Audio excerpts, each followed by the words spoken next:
Buenos días, polluelos. Hoy les voy a explicar la histología y embriología del tejido muscular. Vamos a hacer la histología en términos generales, la embriología en términos específicos. ¿Por qué digo la histología en términos generales? Porque después les voy a explicar con cada músculo la histología específica de cada músculo vinculada a la fisiología. Vamos a estudiar histofisiología, como hicimos con sexualidad, que integramos la histología a la fisiología. Pero ahora vamos a dar una clase de histología y embriología. Entonces, con respecto a este tema, veamos.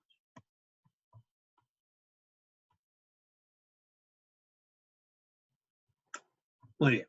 Primero vamos a la primera lámina. Muy bien. Vamos a la histología y embriología del tejido muscular, gentileza del Instituto Tejedor. Histología. Generalidades. El músculo recibe los prefijos mio o sarco y el sufijo misio. Todo lo que empiece con mio, como el miocito o la miofibra, o termine con misio, como el endomisio, el perimicio y el epimicio, se refiere a músculo.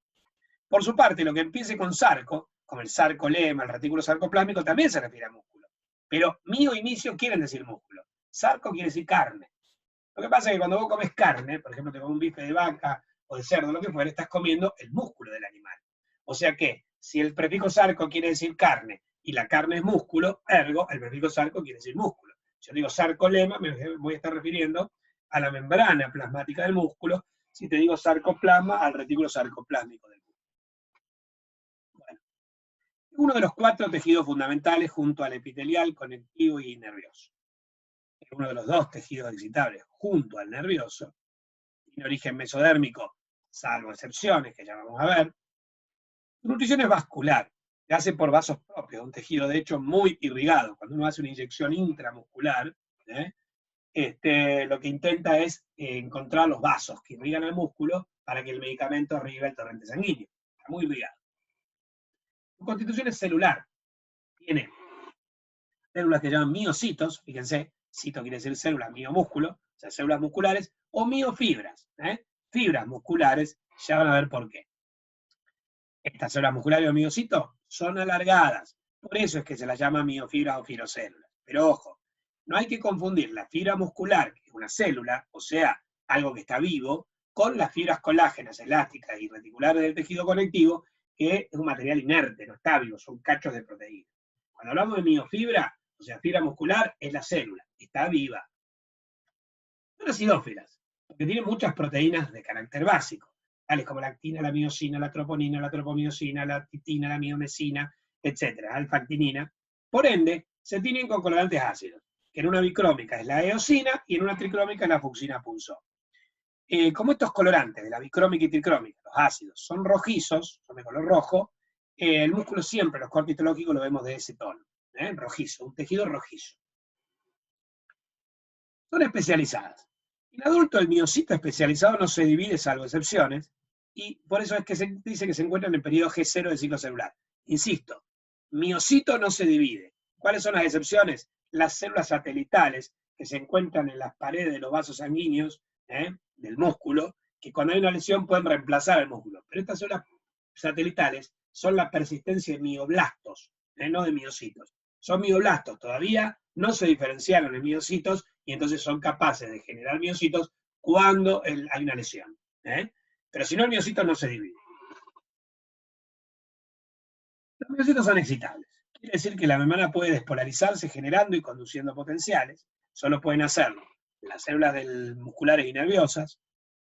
Son contráctiles, pueden acortarse generando tensión. Esto de la excitabilidad y la contractilidad lo vamos a profundizar en la clase de fisiología. ¿Cómo se clasifica? Hay 3 tipos principales de músculo que son el estriado esquelético, el estriado cardíaco y el liso. El estriado esquelético, el estriado cardíaco se encuentra obviamente en el corazón, células fibras o células ramificadas. El estriado esquelético, los músculos del sistema musculoesquelético, fibras alargadas, cilíndricas, ambas estriadas. Y el liso, en las vísceras del aparato digestivo, genitourinario, respiratorio, células fusiformes. Eso era esquemático. Ahí tienen el corte histológico, como se lo vería, pero después lo vamos a ver en otras láminas más ampliado, así que después se los explico. En cuanto a las células, recuerden, las células del músculo cardíaco son estriadas, ramificadas, uninucleadas, con un núcleo único y central, rodeado por un halo claro perinuclear o uso sarcoplásmico axil, una región en el músculo cardíaco donde no hay miofibrillas y no se ve estriado. El músculo esteroesquelético tiene miocitos, alargados, estriados, multinucleados, con múltiples núcleos periféricos, y la célula muscular lisa es fusiforme, o sea, tiene forma de uso, no tiene estrías y tiene un solo núcleo único y central. Bueno, vamos al músculo esteroesquelético, donde se localiza el esqueleto, obviamente, formando el bíceps, el tríceps y los distintos músculos del sistema musculoesquelético. Pero también algunas vísceras tienen músculo esquelético, como la faringe, el esófago, en los tercios superior y medio, y los esfínteres, por ejemplo, el esfínter externo del ano y de la uretra, tienen músculo estriado esquelético. El desarrollo embriológico es mesodérmico, después lo vamos a profundizar. La constitución histológica, como decíamos antes, los miocitos son alargados, estriados, multinucleados. Y la contracción fisiológica se hace en forma voluntaria, inervado por el sistema nervioso somático de la vida de relación, es no automática. De hecho, si el músculo se contrae involuntariamente y en forma espontánea, eso generalmente es patológico. Identifica distintas patologías, tales como el Parkinson, la corea de Huntington, etcétera, que son patologías en las cuales existen distintos patrones de contracciones involuntarias del músculo. El músculo esteroesquelético no se tiene que contraer en forma automática o involuntaria, tiene que contraerse siempre estimulado por el sistema nervioso somático en forma voluntaria. Y solo responde a estímulos nerviosos. El músculo no responde a estímulos ni humorales ni estímulos mecánicos, como el liso, por ejemplo, o humorales como el cardíaco. ¿Qué quiero decirte con esto? Si yo al músculo lo denervo, no solo que el músculo queda paralítico, se atrofia, ¿sí? Porque la inervación muscular no solo garantiza la contracción, sino la síntesis de proteínas, el trofismo, el desarrollo muscular. Pero además, si a un músculo lo denervo y yo lo baño, por ejemplo, en un medio que tiene abundantes catecolaminas, las catecolaminas se van a unir a receptores de membrana, porque el músculo tiene receptores de membrana para catecolaminas, pero la célula no se va a contraer. Entonces, ¿para qué sirven las catecolaminas? ¿Para qué están esos receptores? Por ejemplo, en ejercicio vos salís a correr y el músculo se contrae gracias a la inervación, al sistema nervioso somático. Pero en ejercicio, la médula adrenal le descarga, por ejemplo, adrenalina. Y la adrenalina se va a unir a receptores del músculo, y lo que va a promover en el músculo es, por ejemplo, las enzimas de la glucogenólisis, etc. O sea, va a promover que se active el metabolismo muscular, para que el músculo disponga de recursos energéticos para la contracción. Pero no lo hace contraer. El músculo esteroesquelético no responde a estímulos mecánicos, a estímulos nerviosos, ni mecánicos ni humorales. Solo responde a estímulos nerviosos. ¿Cómo se lo ve al MO? Bueno, la imagen es muy característica. Al corte longitudinal, las fibras, esto es una sola célula. Esto es una célula. Las células musculares estriadas esqueléticas pueden medir y pueden tener centímetros de longitud. Son estriadas, se ven perfectamente las bandas o estrías transversales. Tienen que tener un buen microscopio y tienen que tener, generalmente pasarlo a mayor aumento, pero se ven bien. Y son multinucleadas, y los núcleos son periféricos. Mira esta fibra. Ahí tengo la fibra y mira dónde está el núcleo. Debajo de la membrana, por fuera de la parte estriada. Y son multinucleados. Si yo lo veo al corte transversal, lo que no voy a ver son las estrías. Porque las estrías solo se ven en el corte longitudinal. Pero ¿cómo me doy cuenta que es estriado esquelético? Por los núcleos. Porque la célula tiene los núcleos periféricos, miren, vienen en el borde, y tiene muchos núcleos cada célula. 1, 2, 3, quizá 4. O sea, cada célula tiene muchos núcleos al corte. Entonces, ese aspecto es el aspecto del músculo esteroesquelético al corte transversal. Y fíjense otra cosa, las células suelen estar bastante separadas. No tiene un aspecto compacto como vamos a ver en el liso. Veo bastantes espacios claros que están generalmente ocupados por el endomisio, que es un tejido conectivo laxo, que rodea cada una de las fibras. Entonces no se ven unidas unas a otras. En cambio, miren el cardíaco. ¿Dónde se localiza? En el corazón y en los grandes vasos, pero pegados al corazón. O sea, por ejemplo, las venas cavas en su desembocadura en el corazón. Después el vaso tiene músculo liso. El músculo estriado cardíaco es del corazón. Desarrolla el mesodermo, Sus miocitos eran ramificados, estriados, uninucleados, lo que vimos antes, y su contracción es involuntaria, inervado por el sistema nervioso autónomo, pero automática. El corazón late solo. Entonces, ¿para qué sirve la inervación? La inervación sirve para vincular el latido cardíaco al resto del cuerpo. Es decir, si yo, a vos, te lo denervo al corazón, el corazón va a latir igual, con la misma frecuencia y va a mantener la vida. Pero si salgo a correr, que yo necesito que el corazón lata más fuerte, porque la demanda, porque es un estado hiperdinámico el ejercicio, y la demanda de sangre de los distintos tejidos es mayor, especialmente el músculo, el corazón va a aumentar el latido, porque responde a estímulos humorales, como por ejemplo la adrenalina circulante, pero no tanto como lo haría si está inervado por el sistema nervioso autónomo simpático. Es decir, si yo denervo al corazón, la contracción es automática. El corazón tiene su propio sistema de conducción, que se llama aparato cardionector, o sistema de conducción de impulsos intrínsecos del corazón, que hace que el corazón pueda latir en forma espontánea. Ahora, si está inervado por el sistema simpático y parasimpático, la descarga de catecolaminas hará que la frecuencia cardíaca aumente y la fuerza de contracción también sea más vigorosa en situaciones hiperdinámicas como el ejercicio, y al revés, una descarga del parasimpático de acetilcolina hará que la frecuencia se enlentezca en estados de conservación de energía, como por ejemplo la digestión. Entonces, la inervación vincula al corazón con el resto del cuerpo, pero el corazón puede latir espontáneamente. Responde a estímulos nerviosos, como dijimos, pero también responde a estímulos humorales. Las catecolaminas circulantes en ejercicio pueden unirse a receptores de membrana y estimular el latido. ¿Cómo se lo ve al Mo? En un corte transversal parece el esquelético, pero ¿cómo se diferencia? Por la posición de los núcleos. Yo veo el miocito, que no veo estrías, pero veo el miocito y veo que tiene un núcleo único y central. Y entonces eso parecería liso, sin estrías, con núcleo único y central, el corte transversal. Pero las fibras están muy separadas, como el esquelético. Yo lo veo al corte transversal, longitudinal. Bueno, sí, esto es bien característico. Las células se ramifican, son estriadas, se ven las banditas transversales, las bandas claras y oscuras, pero el núcleo, como en el esquelético, pero el núcleo es único y central. Y las fibras están bastante separadas.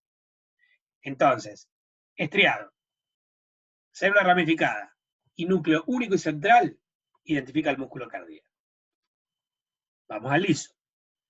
Se localiza en 4 lugares: las vísceras, los aparatos digestivos, respiratorio y genitourinario, los vasos sanguíneos, el ojo, los músculos intrínsecos del ojo, los del iris y los del músculo ciliar cristalino, porque los extrínsecos son estriados esqueléticos, y la piel, el músculo pilorector.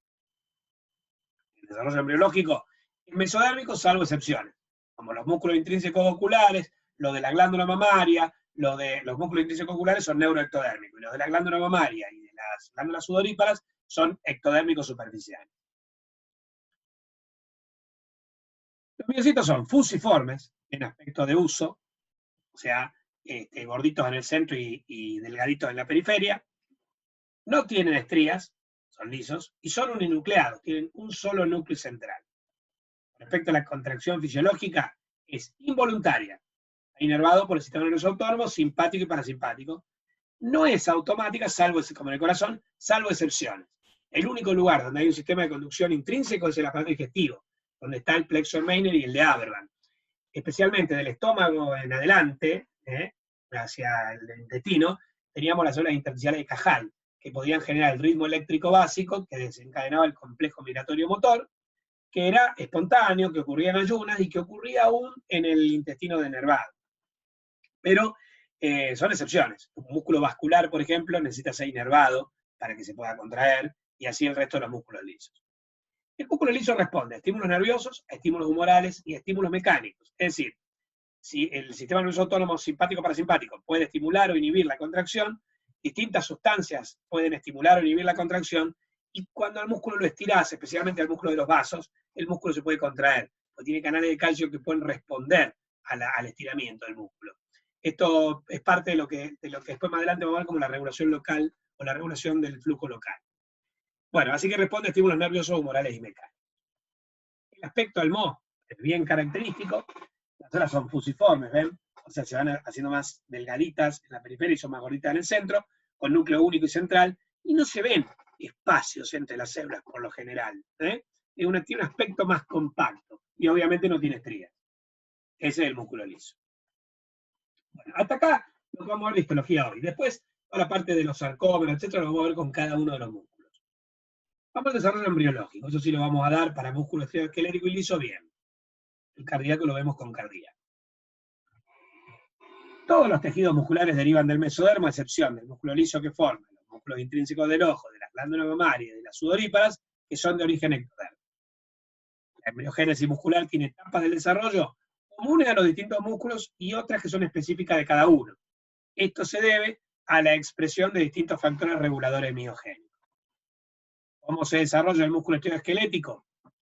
Deriva de células miogénicas, o mioblastos presentes en el mesodermo paraxil o paraxial o paracordal, que formará los somitas y somitómeros. En el adulto, grupos de estas células persisten rodeando a los vasos sanguíneos musculares, actuando como células regenerativas tras una lesión muscular. Estos mioblastos del adulto se conocen como células satelitales. Bueno, ¿cómo se diferencian los mioblastos? Mirá, esta es la célula del miotomo, forman los somitas y somitómeros, y de acá se van a diferenciar en células miogénicas o mioblastos. Fíjate que empiezan a hacerse alargadas. Después estas se alinean, ¿sí? Forman los miotubos, y los miotubos después van a formar la fibra muscular. ¿Cómo se diferencian? Primero tengo los mioblastos mitóticos. Como su nombre indica, se dividen por mitosis. Esta mitosis es estimulada por los factores de crecimiento o growing factor, como el IGF, y aumentan su número. Después de la última división, se transformarán los mioblastos postmitóticos. Esto tiene la división inhibida por la proteína P21. Ya no se pueden dividir más, están en G0. Pero empiezan a sintetizar proteínas, porque se activan ciertos genes, el MioD, después lo van a ver, que activan la síntesis de miogenina, que estimula la síntesis de proteínas, como la miosina, la actina, la troponina, la tropomiosina, y generan filamentos gruesos y finos. Pues se fusionan formando un miotubo multinucleado, los núcleos migran a la periferia, se produce la diferenciación del miotubo en miofibra o miocito maduro. Son multinucleados entonces por fusión de mioblastos uninucleados. Así que sería un sincisio. El músculo osteoesquelético constituiría un sincisio morfológico. En cambio, el liso y el cardíaco van a ver más adelante que constituyen un sincisio funcional, porque las células están unidas por nexos. Bueno, entonces tenemos, nuevamente, que las células embrionarias mesodérmicas se dividen, crecen y forman los mioblastos. O sea, se diferencian y proliferan. Los mioblastos después se fusionan para formar el miotubo, pero algunas células quedan sin fusionar en la periferia. Son las células satelitales. Después el miotubo se diferencia, forma la miofibra, quedando la célula satelital afuera. Esta miofibra o miocito es diferenciado y no se divide. Esta célula satelital es una persistencia de un mioblasto.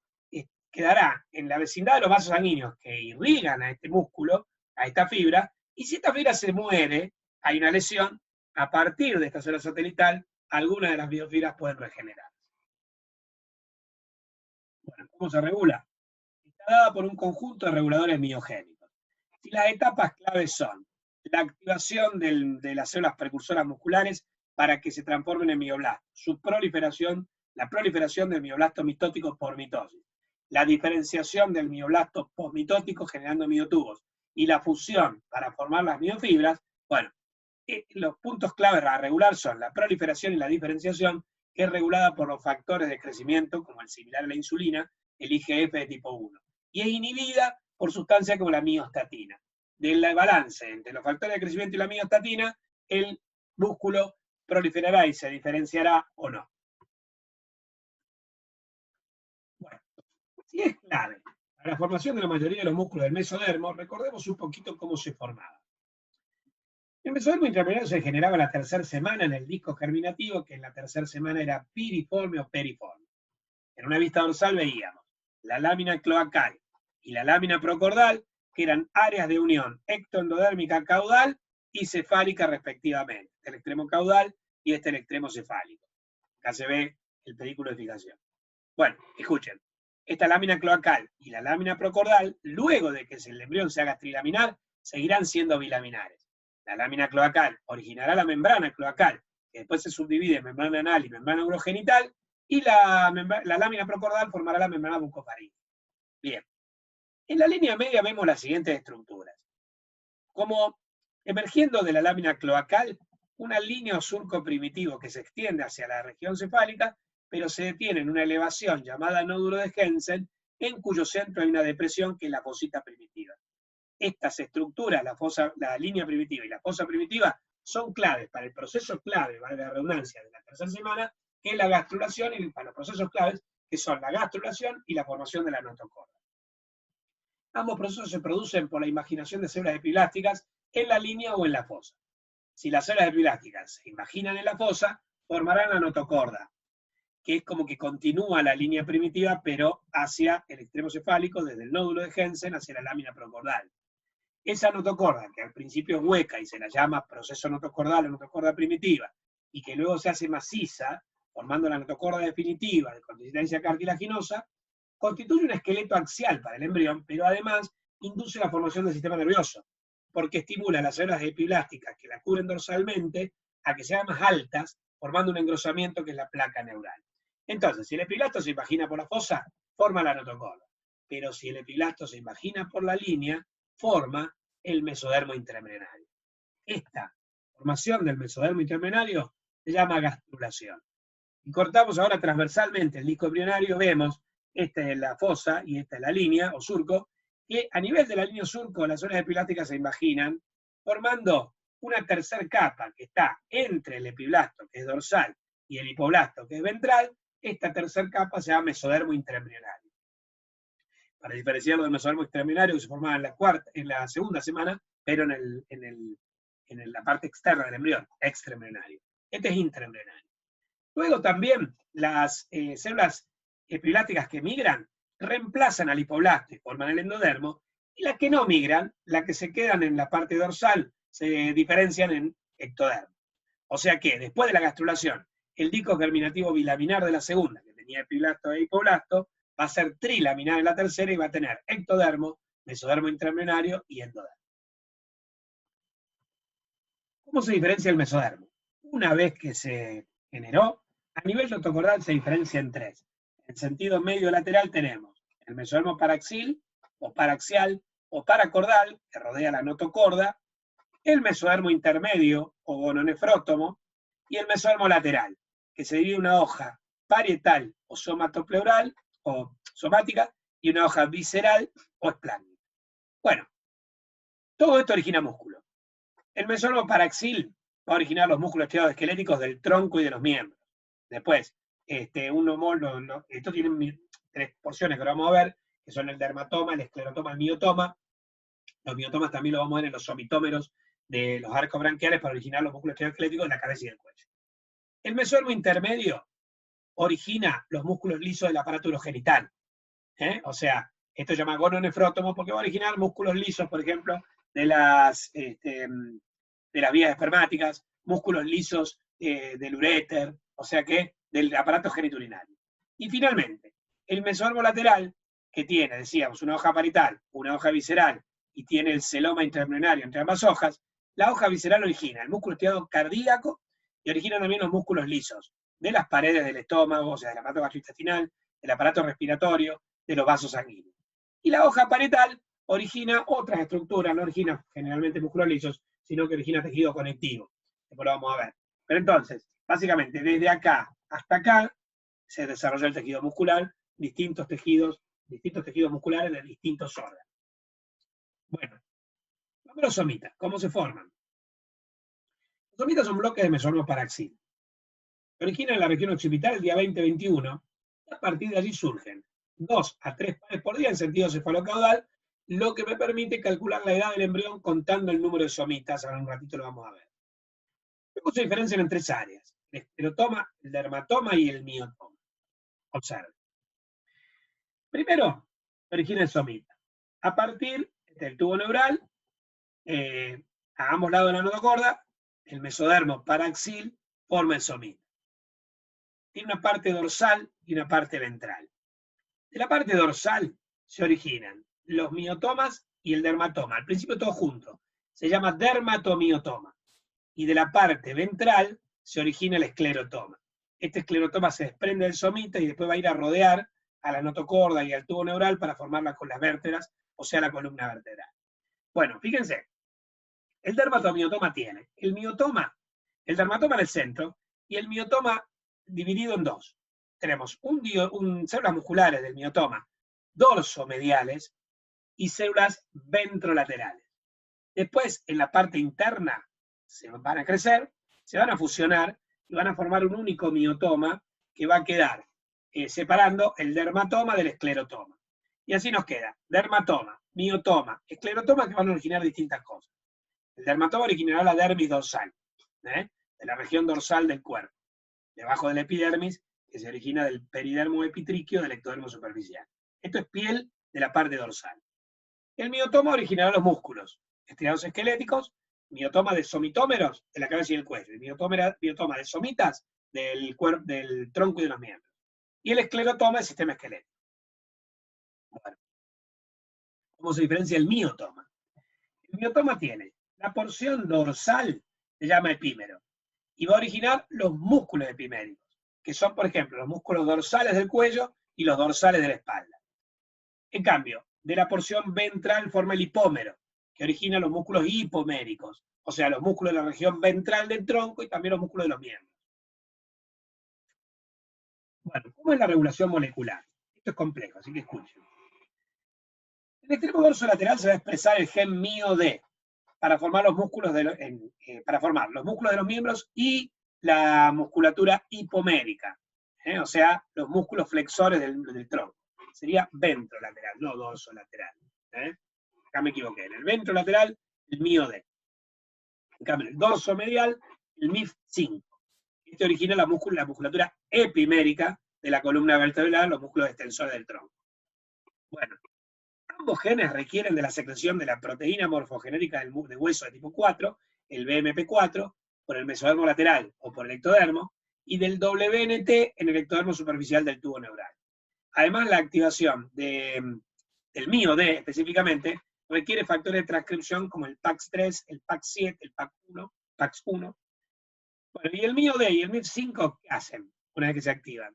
Activan la síntesis de la miogenina y del MRF5, que son factores que promueven la síntesis de proteínas contráctiles. Es decir, si el somita tiene tres partes, dermatoma, miotoma y esclerotoma, ¿por qué solo el miotoma?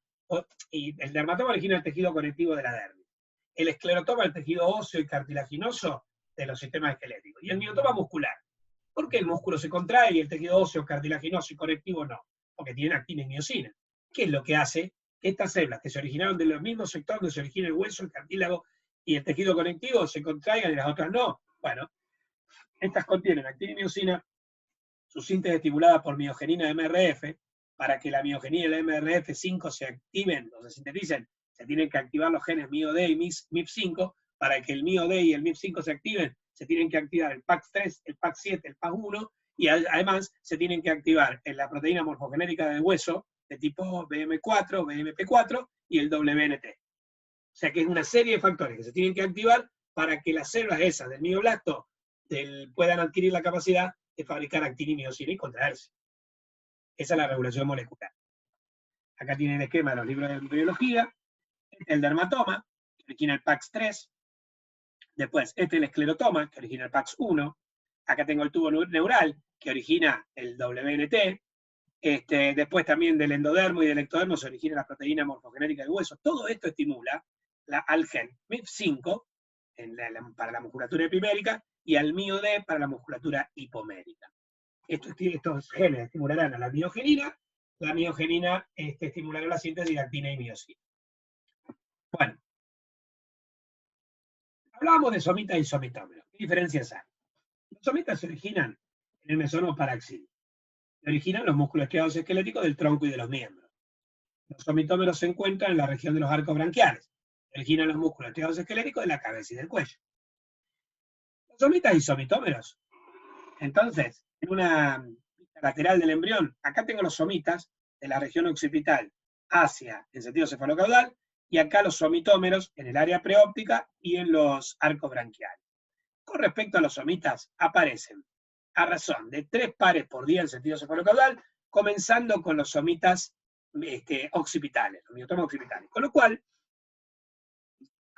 es posible calcular la edad del embrión si yo cuento el número de somitas, porque por ejemplo, a grandes rasgos, estos 3 debieron haber aparecido el día 20, estos 3 el día 21, estos 3 el día 22, estos 3 el día 23, estos 3 el día 24, y acá estaríamos ya empezando el día 25, con lo cual, también no vemos lo que sale para abajo, pero supongamos que tuviéramos hasta acá, este sería un embrión de 25 días, 24 o 25 días. O sea que aproximadamente podés calcular la edad del embrión contando el número de somitas, sabiendo que aparecen 2 a 3 por día en sentido cefalocaudal, y que los primeros 3 pares en aparecer, que son los occipitales, aparecen el día 20-21.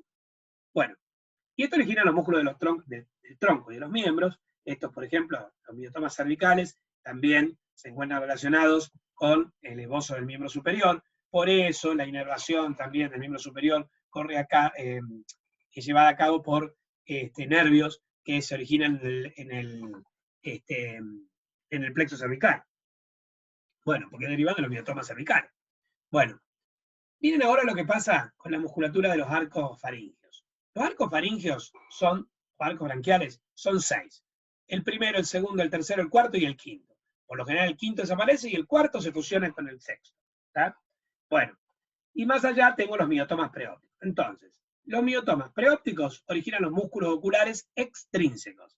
Es decir, los que están inervados por el motor ocular común, por el patético y el motor ocular externo. Por el tercero, el cuarto y el sexto par craneal.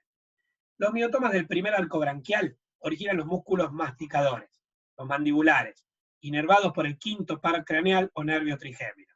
Los miotomas del segundo par craneal originan los músculos faciales de la mímica y los del músculo del estribo, del oído, que están inervados por el séptimo par craneal o nervio facial. Los del tercer par craneal originan los músculos faríngeos, inervados por el noveno par craneal o glosofaringio, y los del cuarto y sexto arco branquiales, que se fusionan, originan los músculos laríngeos, inervados por el décimo par craneal, por el neumogástrico, a partir de los nervios laríngeo superior, laríngeo inferior. Quiere decir que cada somitómero tiene su inervación con algún par craneal, de acuerdo al músculo que origina. Y después, los miotomas de los somitas van a estar inervados por los nervios del plexo braquial, el plexo braquial, o de los nervios espinales, etcétera, para los músculos del tronco, del miembro superior, del miembro inferior, etcétera, que emergen, digamos, de la columna vertebral. Esto, si yo lo corto, ahora transversalmente, fíjense, serían los músculos epiméricos, originan los músculos dorsales extensores de la columna. Estos serían los músculos hipoméricos, originan los músculos laterales del tronco, los ventrales, y también los músculos extensores y flexores de los miembros, ¿sí? Porque en el esbozo de los miembros se introducen estos mioblastos de estos músculos, de estos músculos hipoméricos, para formar los músculos de los miembros. ¿Estamos? Bueno, en resumen, desarrollo del músculo esquelético. Vos tenés 3 estructuras claves. El mesodermo branquial, que tiene los somitómeros, que originan los músculos esqueléticos de la cabeza y del cuello. El mesodermo paraxial, somítico, o sea que tiene los somitas. Epimérico, que originan los músculos esqueléticos dorsales del cuello y de la espalda.